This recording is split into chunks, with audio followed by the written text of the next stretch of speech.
What's up, everyone? Welcome to a very special video. So, a couple weeks ago, I'm not going to tell you guys the entire story because that would be boring, but a couple weeks ago, I made some changes in my life and I find myself having a lot more energy. So what I figured is maybe it's time to stop, playing stupid Protoss and Zerg builds. Not entirely, don't worry about it, just for like practice sakes. And start playing some Terran again in a normal way to kind of figure out how good I could actually be.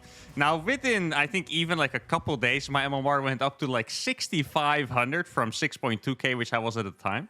And I also beat some of the absolute best players in the world. And today, I want to show you guys the highlights of that. So today, the first game, is going to be against Serral. So at this point, I didn't actually reach 6.5k yet. At this point, I think I was 6.3k and my opponent Serral was 7.1k. Now, I'm going to show one game against the best player of each race in Europe. So I'm going to be playing in Serral, Clem, and MaxPax for this, or I have already played against them, but I'm going to be showing you guys the replays here. And the first one obviously had to be against Serral, because he's not just the best Zerg player in Europe, he is also the literal best player in the world by a decent margin, so that's extremely cool. Now, we're playing on Go Server, which is a pretty good map for Terran. Though I think it is mostly a good map for Terran in the late game in TVZ, which is not necessarily my strength here. So what I'm going to do this game, it's an idea that I've showed you guys before, or at least I've talked about before. Not quite sure if I've executed it in the challenges, but on this map, there's only one choice of a third base. So I decided to block it with my SCV. I think I'm going to make a building as well. At least I'm sure I will if I have to. Not quite sure if I actually ended up doing it, because I see my Reaper is already on the way here. So I might not have to. But normally on the recent maps, Zerg players always have a second choice of third base. So if you block one of them, it's not really that big of a deal. But on this map where they only have one choice, their next choice is literally building it all the way here in downtown, which is clearly not ideal, right? So blocking it here is going to be a good idea. Now, I know that Serral really likes to go for roach play. And I also know that he does like to go for the extractor trick hatchery first. As you can see, we're watching this from Serral's PV for a bit. I'll make sure to get off of it when it gets too dizzying. Don't worry about it. But he realizes the engineering bay block is there with his overlord. He's going to send his queens over there and using his two zerglings to harass me at the same time. And with some decent micro, you can always kill two zerglings with just one marine, so you don't have to worry about it that much. And here you can tell that I made the right, or I didn't make the right decision yet. I'm going to make it now if you look at the production tab. But I had the right idea knowing that Serral liked to go for roaches. So what my idea was, is I'll block his third base with an engineering bay. And then I'll go for two Cyclones first instead of Hellions. Because Cyclones, they get pretty bad once Zergling speed is done. But since I thought he was going to go for roaches, then all of a sudden they're going to be very good, because you can kite roaches all the way across the map. Or I can just kite here in front of his third base, kill the queens or stuff like that, right? So I thought it'd be a really good idea to open with two Cyclones. Now, Cyclones are never a unit you want to mass, because if you're going to mass Cyclones there, it's just too expensive. Like, you can't really afford a lot of stuff, so two Cyclones was going to be it. And then I was already thinking about my follow-up plan here. So I went for a third command center followed by a starport. And what I was thinking here is I'm going to make Hellions behind. So if he does get Zergling speed, I could get a really good trade there. Two Cyclones together with like 4 Hellions should be able to defeat a lot of Zerglings. And if he is going to go for the roaches, then I can kite the roaches with my Cyclones and run the Hellions into his natural base, which would be very, very efficient, of course. If there's no Zergling speed, that is quite hard to defend. And here you can already tell that it's extremely annoying. I'm not sure if it's difficult. It's just extremely annoying to do something about this, because he doesn't have fast enough units. There's no creep here. This third base is really late, so there wasn't any creep spread around that base, which means he is pretty much forced to go in here with the roaches all the time. It's quite annoying. He's taking a lot of damage on those. And then my plan here, as you can see, it worked out perfectly, because he sent the roaches to defend the third base, making the natural, or leaving the natural open and allowing my Zerglings to get in. Now, I have to admit, I really like the idea that I did here. I'm going to kill a decent amount of drones as well. I think it's probably going to be like 7 or 8. Not quite sure. We'll check in a second. Oh, that hit was actually pretty nasty. It's going to be even more than that. Let's see. I killed 12 drones. Not quite sure. I think I killed at least one with the Reaper. Could have been 2 as well. So 10 or 11 worker kills. And I saved 3 Hellions. But what I want to say is that the follow-up to this build is a little hard. Like, if you look at what I have now, 1 Marauder, 2 Cyclones, a Viking, 3 Hellions, and a Reaper. It's not exactly a fighting army at all. So an army like this can be a little bit... Did I just say difficult? A little bit difficult to deal with. this kind of made me think that maybe I should have gone for a Banshee instead. It's actually something I can keep in mind for the next time I try the strategy on this map. A Banshee could help me as well on the follow-up. It's a little tough because if you make 2 Cyclones, you have to imagine you're already going to be a little bit safe against Roach attacks. So you might not want to also go for another anti-Roach unit, such as an early tank or a Banshee, for example. So it's something I'll have to think about. I have been enjoying playing Banshee a little bit more. So this was a little bit unfortunate for us. Or, well, I wouldn't say unfortunate. It was just, you know, it kind of sucked because I really thought we were going to get a fantastic start after that opening, but then he did this counter. He supply blocked us heavily by killing those 2 depots. Pretty good micro by us. We're going to save the Viking and probably this Cyclone as well. But in the end, we are left with a soon-to-be 20-worker deficit, though we do have a little bit of an upgrade lead. All in all, I would say the game is... I actually don't know. I would say it's even. I could also be behind. I'm actually not quite sure. It really depends on how big this economic deficit is going to be. I do have 3 mules at my disposal, which ups the SCV count by about 9, I believe, 9 or 10. So we're going to be about 8 workers down, including these gases, of course. Now, this hatchery, I'm not quite sure I ever think about this again, to be honest. I mean, I've already played this game, so I know. But I don't think I ever thought about this again. Maybe I could have done some kind of, you know, designated timing attack, like a very early 2 medevacs and try to snipe the hatchery. That could have been pretty cool. But I think my strategy here for the rest of the game is pretty much set. It always depends on how much damage you're gonna do. But one thing that I know I'm really good at is outplaying Zergs with drops. In TVZs, even against the best Zerg players in the world, I've noticed that very often I can really own them quite a bit with the early game drops and stuff. So I always want to do a couple drops and then try to not get it. I mean, especially against Serral. Against other Zergs, it might be more okay. But against Serral, you do not want to get in the late game because he will own you. So my plan was pretty much to go for like drop here, drop there. And then once I've done a significant amount of damage, then we go for a big frontal push. Now, it's actually quite funny to think about. So on relatively small maps like this, you would think that the pushes hit very fast, and that is a good thing for Terran, which makes sense. But at the same time, I find it incredibly difficult to deny the creep. Because look at this, right? This is his territory completely, his side of the ramp. 2 creep tumors, and his creep is in front of my base. So the moment I exit my base and get into the open space, there's already going to be creep there spotting me. So that is a little bit complicated to deal with. So his roaches were in position here, means I'm going to go for the main. If a Zerg plays roaches, that means they're not likely to have anti-air at all. At some point, they might get Hydras. I guess in particular if they want to go up to Lurkers, but even that, it takes a while. So the only anti-air is going to be the Queen. Yo, I didn't even... He's doing some proper mark micro there. You guys saw that? He went freaking Roach Burrow to micro the roaches. That's actually something I would do. I didn't remember the fact that he did that at all, but that is extremely cool. Now, I do remember that on this map, these rocks can be a little bit of a problem, so I went for a tank here. One thing I'm actually quite proud of in my play, by the way, it's a very small detail, but you guys might have noticed it already, is that I tend to never take damage from burrow movement roaches. I feel like I always see Terrans struggle with it because it's kind of a crazy move. People would never expect you to go for burrowed roaches, and all of a sudden there's 6 roaches here and 6 here and 6 in your third when you move out and you're screwed. But for some reason, I seem to have a really good feeling for when Zergs are actually going to go for burrowed roaches, and I never really take any damage from this. This tank here was positioned perfectly in time. I got the Viking for vision, even though I probably should have repaired that in all honesty. And I got the turrets up at the front to actually detect those roaches. Probably a couple too many turrets. Maybe I could have skipped this one. Seems like it would have been fair. So this time I decided to go for a 5 medevac drop. The creep on top of the map is also perfect. I think I don't know how deep this airspace is exactly. I should be able to dodge it and go in here with a drop, but this time I didn't do it. And I noticed his army was in front of my base, so I go in here with a drop, and this is pretty much where it begins. So for now, the game looks perfectly fine for Serral, but he is going to lose a very important 4th base here. And just to clarify, I mentioned at the start of the game that this map is good for Terran specifically in the late game. It's because there's a limited amount of bases. So you guys might have remembered me talking about that in the past, where if you split the bases perfectly, so on this map that would be 6 versus 6, that means that Terran has a slight advantage. If Zerg is up by 1 base, it's even. That's the way I see it. Anyway, if Zerg is up by 2 or more bases, then they have the advantage because Terran is just a little bit more efficient.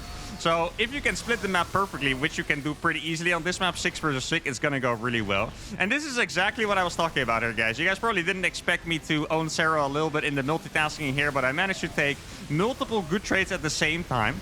Now, this was maybe a little bit too inefficient, stimming in there where my units were slightly low HP, but I always tried to make things happen very fast. And in the end, I mean, it was a really good distraction. I killed the bottom left base with a drop, and that same drop actually killed the fourth base. Now, I don't have my own fourth base yet, so the economy is going to be relatively similar. I have a slight lead because of the mules, but besides that, the economy is entirely similar, and the upgrades are the same as well. Now, this is one moment where you never want to be overconfident against Serral. And that is when he does have spellcasters on the field. And I'm not just talking about the infestors, which he has one of right now. I don't know where it is. Oh, it's actually out of energy. I didn't know that. But there's one infestor out of energy, 2 more. But also the corrosive biles. Like, he is so good at using the biles perfectly. As you can see, he moves in front just a little bit so he can bile on the tank without getting destroyed by the tank in the back at the same time. And even here, I mean, my army is definitely a little better quality, right? I mean, he does have a good amount of Ravagers, let's keep that in mind. But even here, I think he is doing a really good job of fighting this. Now, if you look at the tank count has actually been quite small all this time. I only had 1 tank in the back all this time, so this entire fight was without tanks shelling from the back. And that has everything to do with him just moving his army forward perfectly every single time and biting down the siege tanks. Here he gets 2 medevacs as well. And this fight looked like I maybe could have won here. Maybe against any other Zerg I would have won right away as well. But against Serral, I couldn't quite. Now, if you look at the upgrades, he actually started his +3 upgrades a little bit faster than me. I really thought I was, you know, going for that attack, and if I do it really well, I should be able to kill him. But once again, this is Serral we're playing against, so we weren't able to. Also quite happy that I saved that tank, by the way. I see a lot of Terrans just leave their tank sieged, and when they lose the fight, they're like, oh, well, I guess we're just going to trade these tanks for a couple Zerglings, but it's always better to save them. Those power units are extremely important. So now we're in a situation where I'm about to land my 4th base, I believe. There we go. The upgrades are slightly in Serral's favor, but I do still have the better army. However, he does have a couple infestors at this point, which is going to be a lot harder to deal with than just the Ravagers. And as you guys could see, the Ravagers alone are already very annoying. Now, this is just a typical Mark move. It's not really going to do that much. That's actually pretty funny. I feel like I just did that to annoy him in the end. I shot his Ravagers once, and that's it. And now I'm going to make use of the airspace in the top to harass the top side. I have another drop on the bottom side as well.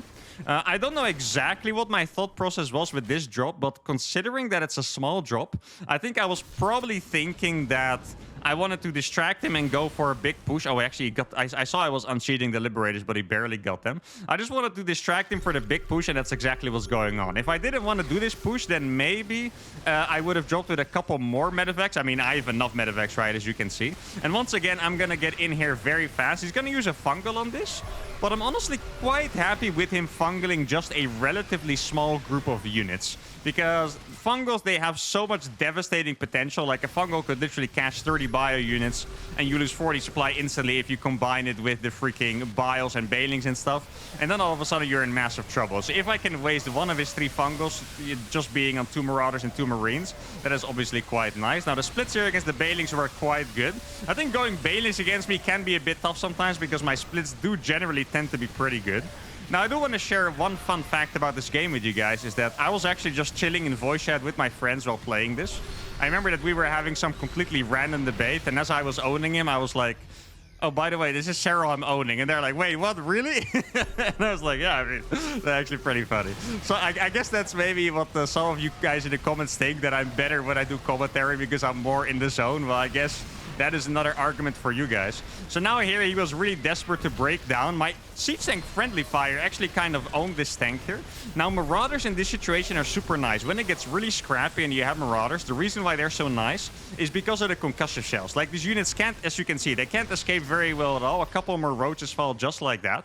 And because of the drops and the harass I've been doing, 38 workers killed. Right now, Serral only has 51 workers left.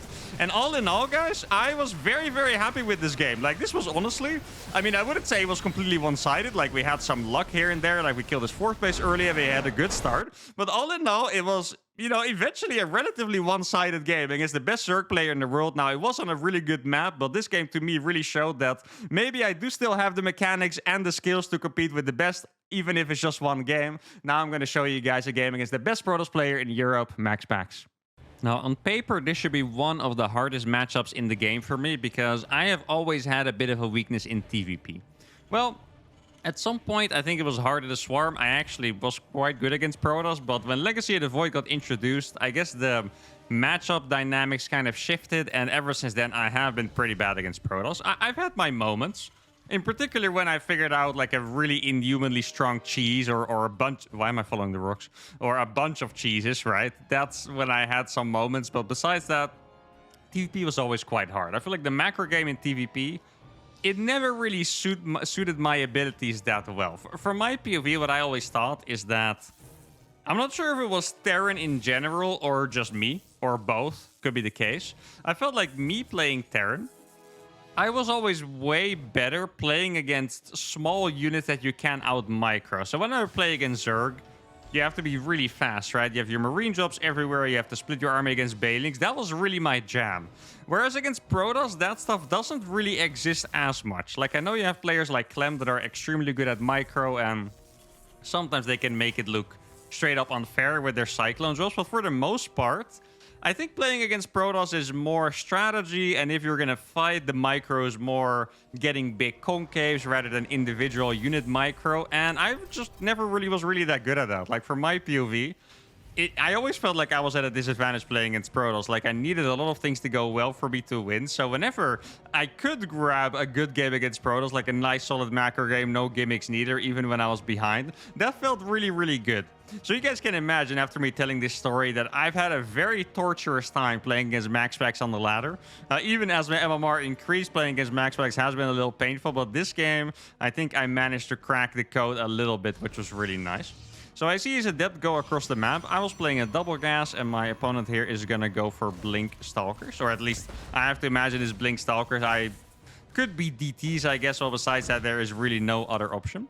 So I'm going to kill one probe already, which is nice. Now, what I did here is I made the command center on the high ground. And that probably sounds a little crazy if you think about the fact that I went for a double gas. But people do stuff like this. If I made the CC on the low ground, CC gets denied, and I'm already pretty far behind, right?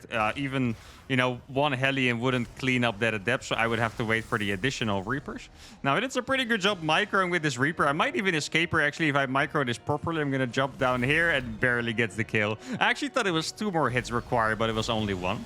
So now I got my 2 Hellions out. I'm actually going to kill his Reaper. So this is already a pretty good early game. Like, this is really not something where you're like, okay, MaxPax got absolutely fricked. Now we're going to win the game. Not at all, but it does feel a bit comforting to get a good early game. Like I said, if you're in kind of like the mindset where I am when it comes to TVP, where I just know that my skills maybe don't fit it as well, you do really not want to face a tough early game, because then your mindset can deteriorate very, very fast. So I'm going to get my units in the base. 2 of them are already low HP. That is a bit unfortunate, but we are going to get a decent amount of probes still.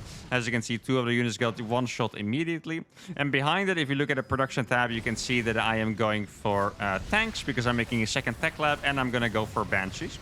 This is a style that I like playing against MaxPax in particular, because one of MaxPax's biggest strengths is actually Blink Stalker micro. His 4-gate Blink, it's insane. If you watch him play in like a normal ESL cup against a bunch of Terrans, you'll see he just plays 4-gate Blink every game and he beats all of them. I think the only Terran he doesn't, frequently beat with that, like every single game, is actually Clem. So you always want to do a build that is at least good against it. Like, you don't need to blind counter at 100% necessarily. There's probably some stronger blind counters you can do, but you at least want to do a build that's decent against it, because if you don't, you will just get fricked for free. So I really like playing 1-1-1 Marine Banshee tank against MaxPax, just so we're at least good against the mass Blink Stalker stuff. I think my positioning of the buildings is also pretty decent here. So I have 1 tank here. This tank ideally is in another spot, but at the start, when you only have 1, he could either go here or over here. So you want to make sure that it covers both places. And now I'm going to put the tank back here. Why I put the tank here is so it also covers the mineral line. Bunker here is about to finish, so he can't blink in here for free. And then I'm going to follow it up by going for a third command center before the extra barracks. That's actually usually a pretty tough decision, but I decided to go for it. And now my Banshee is going to go over here into the base. He doesn't have an observer yet, I believe. Oh boy, I think there is an observer somewhere. He probably is going to recall it or something like that. But in the meantime, I'm struggling defending this. And you can already see, I was pretty well defended, but he's already killed 6 workers with his aggression. This Banshee is going to get 7 kills, I believe. Maybe 8 kills on that Banshee. So that is already a pretty good trade. Now, I did forget to put an SCV back on his third command center. That's a little bit of a mistake by me. But all in all, our position is quite good, right? Like, we have to tank over. I didn't even notice this adapter. Honestly, I probably did in game, but you know, as an observer, I didn't notice. This tank is going to keep me safe against that adept, exactly. And also, if he drops his stalkers over here, I have the tank over here protecting this entire area, including the back of my mineral line. I have a third CC that I'm still not freaking building, by the way. Mark, please, I'm trying to make us look good. Please build this freaking command center. And then I'm going to go up to 3 barracks, and I'm going to make a double engineering bay as well. Now, even in these cases, I have another Banshee over here. This one is going to get 7 kills. Looks like barely going to get sniped.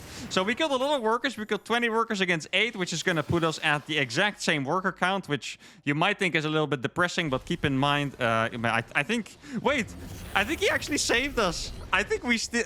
it didn't look like it progressed any further. Either I put the SCV on there and he killed it, which is very possible, or I didn't notice, and because he attacked it with his stalker, I put my SCV back on. So it's a decent chance that he saved it. But Protoss usually is going to be 10 to 15 workers ahead because of Chrono Boost, and then Terran has mules to, I guess, kind of bring that down to a small economic advantage for Protoss. But in this case, we are going to be pretty even. As you can tell, I have more gases and the mineral count is even enough. So we are actually in a slight economic advantage. Though, because I wasn't building this third command center, admittedly, I know I'm trying to make myself look good here. Pretty big mistake. So that's going to remove a bit of that advantage. Gonna make the extra couple barracks as well. Now, this is one thing that I'm not quite sure about. So back when I was still active as a pro, I know that I would usually cut SCVs at, I think it was about 45. Actually killed a stalker there, which is quite nice. About 45. So I could get my extra barracks up in time. But I think more and more Terran players are taking the economic approach to the matchup. So maybe they don't actually cut SCVs, they just get the barracks later. In that case, I would be quite scared of playing against timing attacks. But I guess with bunkers, you can kind of, you know, stay safe against that. As you can tell right now, I'm also playing very safe. Like, I'm going to wait for my stim and combat shield to finish to even move out on the map, because I know... If you guys have ever played TVP before, well, at least if you've played a bunch of them, you'll know the situation where you move out a little bit before stim, or you take your third base before stim. There's literally just 10 chargels, and you get absolutely annihilated. Because these Marines, they do absolutely nothing against chargels. They're absolutely terrible before you get stim, and ideally combat shield as well, but at least stim. So that's when I'm going to move out. Now I got my upgrades, and here we go. Now, I made a Raven this game. Ravens used to have a lot more use because you would spawn with interference matrix. Now you actually have to research it. But I still really like making Ravens because I think Observer is actually... I'm not exaggerating. I think in the PvT matchup, Observers are straight up one of the absolute best units in the game. Like, they're insane. If you've ever played Protoss without Observers, you'll know how freaking hard it is. And if you played, you know, with them and you see everything, you know how easy it is. So I really want a Raven. I know it's a very expensive detector, but I just think it's really nice. And obviously, it has some utility as well, right? Like, you can drop auto turrets with it and stuff. But I have just lost one too many games doing a drop, thinking there's no observer, and then 10 stalkers are like, eh, and they blink on it and kill it. I never want that to happen again, right? So I'm going to make turrets around my base, probably have... I think maybe I could use a couple more here. It's just really expensive. I guess at least 1/3 is going to be quite good against the Warp Prism, which is what you need. Also brewing a couple of Widow Mines over here. Now, this is a very important move. I'm going to move out and notice that this army is Marines only. A big problem I have against Protoss is sometimes you are not able to trade out your army. Right? You're not able to trade your Marines. And then you end up having this ratio where I have 4 times as many Marines as Marauders. Or 5, or it doesn't matter. If it's like 2 times or more, it's already quite bad. And your army gets really bad against Splash. So here, I managed to sneak those out without being seen. It's actually a very big deal, because now this army, as you can see, it's overall a pretty strong army against Colossi, right? It's mostly tanks and Marauders, and then these Marines are going to be able to go into the natural. I also have the Viking. This is actually really cool. These Vikings were looking for the prism. They came from freaking downtown. I should be able to defend these zealots. Now, the Marines are going to go into the natural, which means he's going to have a hard time defending this part. My anti-Colossus army is doing super well against the Colossus, which is obviously what they were meant to do. These Marines are going to be super hard to clean up. I guess, yeah, he actually... Oh, that's actually sick. He barely didn't have a recall on this Nexus as the Marine job went in.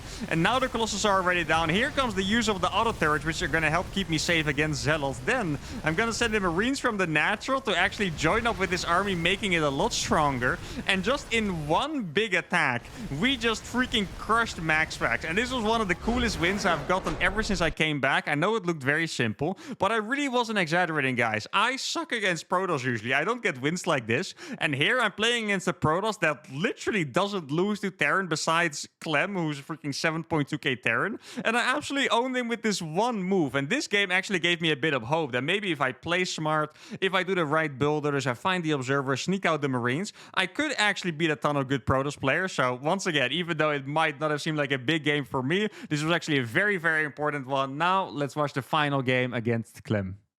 All right, here we go, the final game. Now, for the first time, we're playing in someone who actually uses his normal name instead of a barcode, which is quite convenient. Now, for the next 2 minutes, we're basically going to admire each other, so you guys can ignore the chat if you want. Me and Clem used to be teammates. I still have like a really good picture. Well, I don't have it anymore, but I'm sure I can find it, which is like 7 years ago, where you can see me coaching him after the tournament, which was really cute, you know, because I think probably a couple years after that he became like super good, so that's like a nice thing to look back on.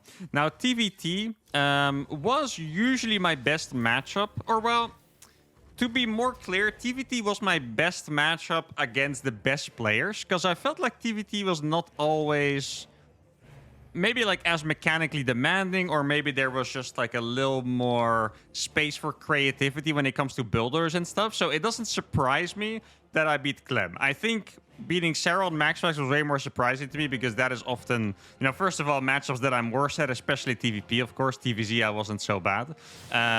But it's very mechanical. But TVT, I feel like I should be able to beat the best Terrans in the world if I do like a really good strategy and don't play terribly, right? Like, then there should always be a shot. Now here, this is already quite a while ago, but indeed, he's asking me if I'm going to play the Esports World Cup qualifiers, which I will play. I still don't think I'm gonna make it, because I am very busy with making videos and doing my streams and stuff, so I haven't actually played that much. But I'm gonna try, who knows? Actually, I think, let's see, when is this video coming out? Right now it's Tuesday. If I can edit it fast, it's going to be out tonight. Else, it's going to be Wednesday. I think I might stream that qualifier on Thursday on my Twitch. It would probably be without commentary, though, because this is literally... I haven't even explained it to you guys. That's literally the biggest RTS tournament ever. $1 million on the line, literally. And I feel like it would be kind of lame to ruin that by doing non-stop commentary and playing worse, right? Because sometimes I play better, but I know that there's a couple styles that I cannot really play against while doing the commentary, and it's mostly when you're playing TVT or sometimes TVZ and you're playing against someone who harasses a lot. Once again, it's very interesting, actually. Something maybe you could study at some point. I noticed that what my commentary takes away is my vision of the minimap. So when I do a lot of commentary, I don't look at the minimap a lot, so harassment does too much damage typically. So if you play against someone who does a lot of drops or warp prisms or circling run-bys, then I usually just completely fall apart doing commentary, and it would be nice to go full tryhard. So I'm not 100% sure yet, but I think I might stream that anyway. Now, I guess early game TVT things don't happen too much unless you play against psychopaths, which does happen a lot. In fact, I'm a psychopath myself when it comes to playing StarCraft. So mostly what I see these days in TVT is people going Cyclone drop. At this point, this is already, I think, a couple weeks ago, this game, maybe 2 weeks ago or so. I didn't really know TVT builds yet, and to be honest, I still don't. I feel like TVT, it gets so crazy in the early game, mid game and stuff that sometimes it doesn't even matter if your build is that good. You just need to execute it very well, because every build can kind of beat each other. Some builds have very strong counters more than others, but in the end, if you execute your thing properly and look at the minimap and focus and micro, then you should be all right. So I'm just going to boost my medevac across. Clem, to my surprise, was not playing medevac. Instead, he went fast Raven. And actually, if I would have to think about what my ideal build would be, I think this would suit me a lot better, because I think the Cyclone drop style or even Marine drop styles, they get you in like a lot of chaos. And most of the time, since my builds are not that sharp and I haven't practiced this meta that much, I kind of find myself getting behind after early damage a lot. Now here he's already used or forced to use the Raven energy, which is quite bad. Pretty rough micro by meter, to be honest. That was really not good micro at all. Definitely not proud of that. I'm going to kill a couple units and hopefully I don't lose these. But I didn't even realize why my Cyclones were so low HP in this game until I saw it now. I was just in range of the auto turret at all times. But what I was going to say is I feel like this style fits me a lot better. Like I want to get into the macro game, which might surprise you guys because you know I play like a little bit of a psycho like I've mentioned. But I think in TVT macro games really are my jam. So if I would go for the highest win rate strategy, I think something like he's doing, or maybe any kind of slightly more defensive 1-1-1 style would fit me a lot better. One thing that I still have to adapt to when it comes to TVT is this. You guys see 3 barracks. Maybe you don't think there's anything weird about it. When I was still active as a pro, you would always go for Viking tank. And what I see people do these days, they skip the Vikings and they go straight for bio. And I think it might have something to do with having to upgrade interference matrix or Ravens being a bit weaker than they used to be. Maybe the auto turrets being a bit weaker than they used to be. But terrorists don't really seem to go for air control anymore. It is more likely that they go for fast stim with medevacs, and I've kind of struggled to play against that style a bit, and I haven't really copied it properly myself yet, so that could be something that I will look at. Now I'm actually playing a little bit of a different style here. I'm going for the double starport approach, which is actually a little bit of a cheesy approach. And I'm not 100% sure, but it feels like it should be okay against what he's doing because he does not have a lot of Vikings. In fact, he has 0. As soon as this reactor finishes, he's probably going to make medevacs, and he's already going for upgrades. So basically what the idea behind my build is to just go for a tank push with air control. At this point, he saw the second starport, and he might go for a reaction. Not 100% sure. I'm still using my Cyclone drop to maximum effect to try and harass. He's already going up to 5 barracks, which means if I don't kill him pretty soon, then we're going to be in a massive amount of trouble, especially, you know, with the freaking 1-1 coming online. Like, 1-1 Marines are so much better than 0-0 Marines. It's actually crazy. So my third base is definitely significantly delayed compared to my opponents, but if I play my tank push correctly, he should not be able to mine from the third base anytime soon. I think the average way for this to play out is that he gives up on the third base location, tries to defend over here, and then he's going to have to play a little sneaky, like get to medevac, sneak them over here, either go for a counter drop or go for a big surround on my tank army. Kind of like that. I don't actually remember how this one played out exactly, but that is what I would expect. Now, if we look at the air control army, I have 5 Vikings against 0, 3 Ravens against 3 Ravens. Now, Cyclone drop still doing some damage. Once again, dropping is one of the things I'm good at, not just against Zerg, but I'm actually quite good at getting damage against every race pretty much with these drops. I think my drops are the worst against Protoss because I'm always just freaking scared of doing anything against Protoss. So here we go with the push. I think I killed 1 tank already. I did miss that, unfortunately, but I do think we killed 1 tank already. And now I have the air control, so I can just go forward here. If he uses his Ravens, it's going to be all in instantly. So I killed 1 tank and tank number 2, and this one is going to die to this tank that siege perfectly in position. Now, this is where it gets a little scary. My opponent's going to have 1-1. He has 8 or 9 Marine production against literally 1, I believe. Exactly, literally 1. So I'm going to have to be super careful for the Ravens. The Ravens are always going to come from downtown somewhere. Here, I felt like I couldn't kill the Ravens in time, so I landed my Viking. These are 1-1 Marines. As you can see, they are doing very, very well. They already broke through my entire ground army and trying to split my Vikings so they don't take maximum damage from the tanks. And it seems like we are barely going to have enough. He's going to drop on top, but I can. This is always risky. I unsiege my tanks because I thought I had enough tanks to win this fight on siege, but it's always scary. Good micro on that tank there, pulling it back just in time. And now I'm going to siege my tank over here so I can attack this with both of my tanks. He actually scanned a little late, so he didn't realize that. But now I have 3 tanks in one of it natural. He pulled his Marines back, so I landed my Vikings to kill the tank. And these are the kind of moves I'm talking about, guys. These are really small micro moves that if you're on point, you will make really fast without thinking about it, and they pay off very well. I think if I didn't kill all these tanks very smartly one by one, we would have been in trouble, but instead we are going to win the game. And this is, once again, guys, I know it looks pretty simple, but this is a win against a 7.2k Terran, the #1 player on the ladder right now. Now, if you look at this game and think it was one-sided, it really wasn't. Keep in mind, I killed a bunch of tanks very easily. This tank was important. The first tank that I didn't show was important. And behind it, I don't have production. There's no stim. There's no second factory. There's no engineering base, no armory. So this is really it. If he held this, even with 30 less SCVs, actually he lost his third command center. I forgot about that. That's actually very important. If he didn't lose the third command center, which he shouldn't have, then he can survive on like 30, 40 SCVs, get an armory 2-2, and he can actually still play the game. But instead we win. And that's just what I wanted to show you guys. Like, I've been back to practicing. I know a lot of you care about these tournaments. Now, I do want to clarify, I'm not coming back to being a full-time pro or anything. I just thought it'd be a really cool experiment to see how good I can be. Maybe I'll do another one of these if you guys really enjoyed. If you guys wanted to see me casually destroy Serral while talking to my friends, because that's what I do every other Tuesday, right? Not quite. But if you guys enjoyed this, let me know. Hope you really enjoyed this video. I was thinking about making this for a while, but it's kind of hard to, make time to. I even have to find the replays because of new patches and stuff, but it is what it is. If you enjoyed it, give the video a like, subscribe to the channel, and see you all for the next video. Adios.